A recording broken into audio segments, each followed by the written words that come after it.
नाग पंचमी पर्व से जुड़ी एक पौराणिक कथा के अनुसार प्राचीन काल में एक सेठ जी के 7 पुत्र थे।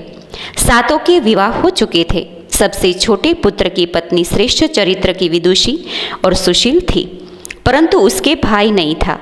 एक दिन बड़ी बहू ने घर लिपन को पीली मिट्टी लाने के लिए सभी बहुओं को साथ चलने को कहा, तो सभी धलिया और खुरपी लेकर मिट्टी खोदने लगी।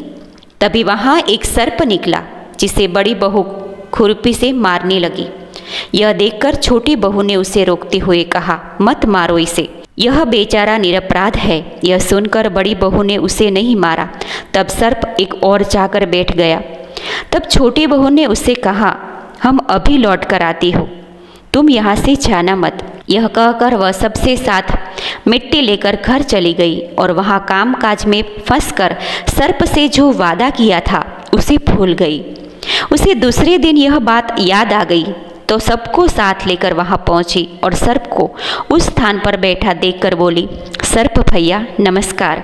सर्प ने कहा, तू भैया कह चुकी है, इसलिए तुझे छोड़ देता हूँ, नहीं तो झूठी बात कहने के कारण तुझे अभी डस लेता। वह बोली, भैया मुझसे भूल तो हो गई है, उसकी क्षमा मांगती हूँ।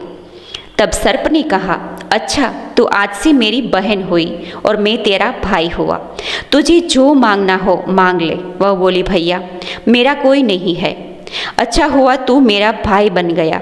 कुछ दिन व्यतीत होने पर वह सर्प मनुष्य का रूप रखकर उसके घर आ गया और बोला कि मेरी बहन को भेज दो। सबने कहा कि इसका तो कोई भाई नहीं था। तो वह बोला, मैं दूर के रिश्ते में इसका भाई हूँ, बचपन में ही बाहर चला गया था। उसके विश्वास दिलाने पर घर के लोगों ने छोटी को उसके साथ भेज दिया। उसने मार्ग में बताया कि मैं वही सर्प हूँ, इसलिए तू डरना नहीं और जहाँ चलने में कठिनाई हो वहाँ मेरी पूंछ पकड़ लेना। उसने कहे अनुसार ही किया और इस प्रकार वह उसके घर पहुंच गई। वहाँ के धन ऐश्वर्य को देखकर वह चकित हो गई। एक दिन सर्प की माता ने उससे कहा, मैं बाहर जा रही हूँ, तू अपने भाई को ठंडा दूध पिला देना। उसे यह बात ध्यान नहीं रही और उसने गर्म दूध पिला दिया, जिसमें उसका मुंह बुरी तरह से जल गया। यह देखकर सर्प की माता बहुत ही क्रोधित हुई, परंतु सर्प के समझाने पर चुप हो गई। तब सर्प ने कहा कि बहन को अब उसके घर भेज देना चाहिए। तब सर्प और उसके पिता ने उसे बहुत सा सोना, चांदी, जवाहरात, वस्त्रभूषण आदि देकर उसके घर पहुंचा दिया। इतना ढेर सारा धन देखकर बड़ी बहू ने ईर्ष्या से कहा, भाई तो बड़ा धनवान है, तुझे तो उससे और भी धन लाना चाहिए। सर्प ने वह वचन सुना तो सब वस्तुएं सोने की लाकर दे दी। यह देखकर बड़ी बहू ने कहा, इन्हें झाड़ने की झाड़ू भी सोने की होनी चाहिए।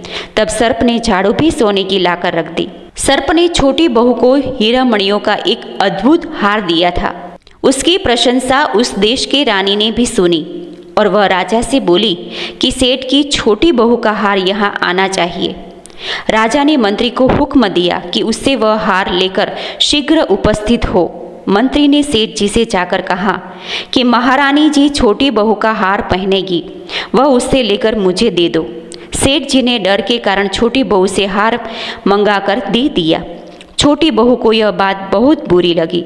उसने अपने सर्प भाई को याद किया और आने पर प्रार्थना की कि भैया रानी ने हार छीन लिया है, तुम कुछ ऐसा करो कि जब वह हार उसके गले में रहे तब तक के लिए सर्प बन जाए और जब वह मुझे लौटा दे तब हीरो और मणियों का हार हो जाए।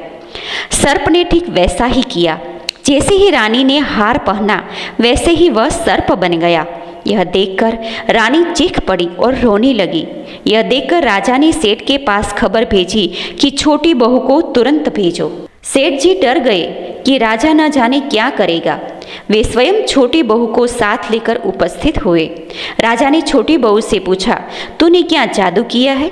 मैं तुझे दंड दूंगा। छोटी बहू बोली, राजन दुष्टता क्षमा कीजिए, यह हार ही ऐसा है कि मेरे गले में हीरो और मणियों का रहता है और दूसरे के गले में सर्प बन जाता है। यह सुनकर राजा ने वह सर्प बना हार उसे देकर कहा, अभी पहन कर दिखाओ। छोटी बहू ने जैसे ही उसे पहना वैसे ही हीरो मणियों का वो हो गया। धन्यवाद।